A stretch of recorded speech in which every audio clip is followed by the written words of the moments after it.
Hello and welcome to Turntable Billiards, how to dismantle a slate game style pool table. Today we're going to show you how to dismantle a game style pool table. I've chosen a game style because it's more complicated than a furniture style. And if you can tackle this task, then I don't think you'll have any problem taking apart a furniture style table. Now there are going to be some things that you're going to need. You'll get these tools together. Most of them can be found laying around the house. First, you're going to need a drill with sockets and more than likely a wrench. Some ratchet wrenches would help, like 14 millimeter, 15 millimeter, and just have a variety. That way you're covering all your bases. You'll want a staple puller. Most pool tables have a staple bed, and this makes life easy pulling those staples. If you don't have a staple puller, then what you can use is a flathead screwdriver. You'll want a flathead bit, a Phillips head bit. Many times both of those are used during the dismantle of a pool table.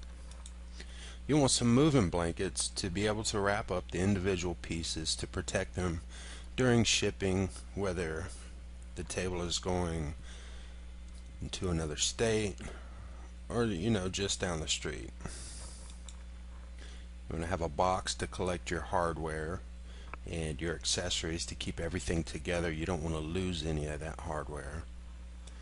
And you're also going to want a marker. This way you can mark the table as you're taking it apart, especially the positioning of the slate. This makes life easier when you go to do the rebuild, or if you're going to have a professional installer, they still need to know how the slate was positioned on the table originally.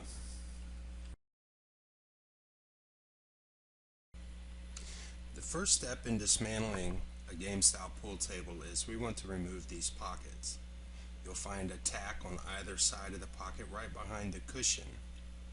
Sometimes a Phillips head screw is used. At any rate, you'll want to remove those. You may have a ball return system on your table. If that's the case, you'll go ahead and remove that before you remove the pocket or the gully boot. Squeeze the top and push it down underneath the apron, and that's how you remove a pocket. Eric's going to remove the tacks so they don't scrape anything during the move. He's going to do that to all 6 pockets. The next step is going to be removing our rail bolts, where we're going to lay down underneath the table. We're using a 14 millimeter socket. We're going to remove 3 rail bolts per rail. And don't confuse your rail bolts with the bolts next to it that holds the apron on. And they're different size sockets, so it'll be hard to mess that up. Again, you have 3 bolts per rail. If all your hardware is present with the table, you'll end up with 18 of these bolts. After you've removed the bolts, you want to keep all of your hardware together. It's a good idea to put them in a baggie. If you need to, mark where they came from when you go to do the rebuild. And we're all set. After the pockets are removed, we're going to go around the entire table removing all of the rail bolts, putting them in our bag to get ready to remove the rail system. Carefully lift the rail system off the table and turn it over. Carefully lay it back down on top of the pool table, nice and secure. That makes a good workbench. Next, we're going to remove the corner castings by taking off these 2 brackets. There's 2 brackets per corner casting. You'll want to use a flathead bit for these. After that, we're going to show you how to remove these bolts that hold on the apron system. So go ahead and get your drill with your flathead bit. You can loosen these brackets, or you can go ahead and take them all the way off. I like to take them all the way off. It just makes life easier. Just keep up with your hardware, keep everything together. Now there's a lot of pressure holding this first corner casting on, so once you get those brackets off, go ahead and move to your next corner piece. And when you're taking your corner pieces off, you'll want to mark the different ends, top and bottom, because they're different, and it makes a difference when you go to do the rebuild. The top is curved and the bottom is flat. And again, that makes a difference. You don't have to mark which corner the piece came off of because they're universal in that aspect. So keep all your hardware together. It's going to make your life, the more organized you are, the easier it's going to be when you go to rebuild your table. We're going to move on to the third corner miter, and once that's loose, then the pressure is taken off of the first one, and you can go ahead and pop that off. Eric's going to give it just a little bump, and there you go.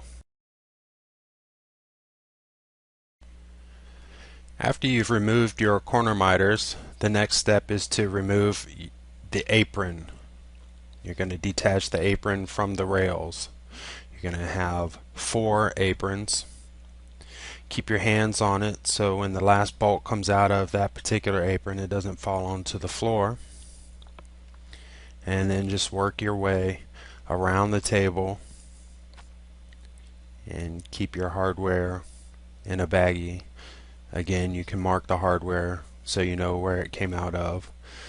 These bolts that come out of the aprons, they look similar to your rail bolts, so it might be a good idea to go ahead and mark those so you don't get them confused. The apron bolts are not quite as long as your rail bolts. So once you've got all of your aprons off, you want to wrap them up nice and neat for shipping or for storage. And then next we're going to take off the pockets.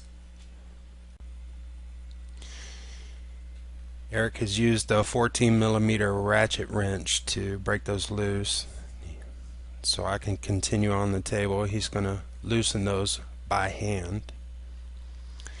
And again, you have 2 14mm bolts per pocket casting. On the middles, there's not enough room to get your ratchet around that bolt, so I use the open end face of my wrench. I'm going to get those broken loose, and then I'm going to move on. Of course, 2 per. Just showing you where those are. And then once you get all of these taken off, you put the corner pieces in your box, and your rails will get wrapped in blankets, and we're going to fit these back in so they don't get lost. And once you get those screwed in there, and you just continue that on all 6 pocket castings. Put your corner castings in your box so they don't get lost. And then clear your workspace. You can bring in your blankets and wrap them up, 3 rails per blanket. And once you get done with that, we're ready to move on to pulling the staples from the bed. Getting ready to pull the staples out of the staple bed, you want your staple puller, a good pair of needle nose pliers, and we like using this magnetic bowl to catch the staples. You don't want somebody stepping on one if one falls on the floor. When you're pulling your staples, put the corner of the staple puller underneath the staple and pry back. Sometimes you can give it a little twist and that staple will come out in one shot without any extra steps. If you have trouble twisting it and the staple won't come out like that one did, then just go ahead and pop one side of all your staples, and then you can come back with your pliers and then pull the staple. You want to get a firm grip on that guy. You can give your pliers a little twist and the staples, they come right out. And now that you know how to pull staples, it's time to get busy pulling all the staples. Go all the way around the table, each pocket, all the way around.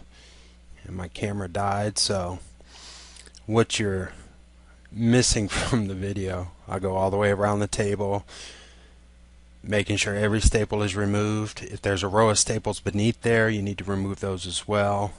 Then you shake out the felt, fold it up nice and neat, and put it in a bag that keeps it separate from the other hardware. You don't want that hardware poking holes in your felt. Sometimes, more expensive like worsted cloth Simonis can run up to $500 to have put on your table, so you definitely want to take care of that. And now we're ready to move on to removing the slate screws. Once the felt is removed, you'll see your slate screws. They're about 4 in each piece of slate. Some models have more, which this one does. Go ahead and pull those. It's going to allow you to pull the slate off of the cabinet. Remove the rest of the slate screws and get ready to mark the slate. Now you want to mark your slate. Mark the end piece 1, the middle piece 2, and then your other end piece 3. And this is the order they go on the table. And also, you're going to pull back each end piece, and you want to keep the middle piece where it is without moving it, because we're going to make a mark on the table and on the slate, and this tells us where the position is, so when we go to rebuild it, our slate screws line back up. Now I want to mark a 1 on the cabinet, and then on the other end we're going to do the same thing.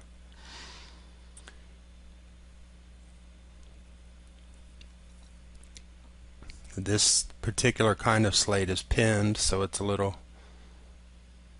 tough getting that separated, but once you have that separate, you'll take a moment and make the same kind of mark on the opposite side of the table.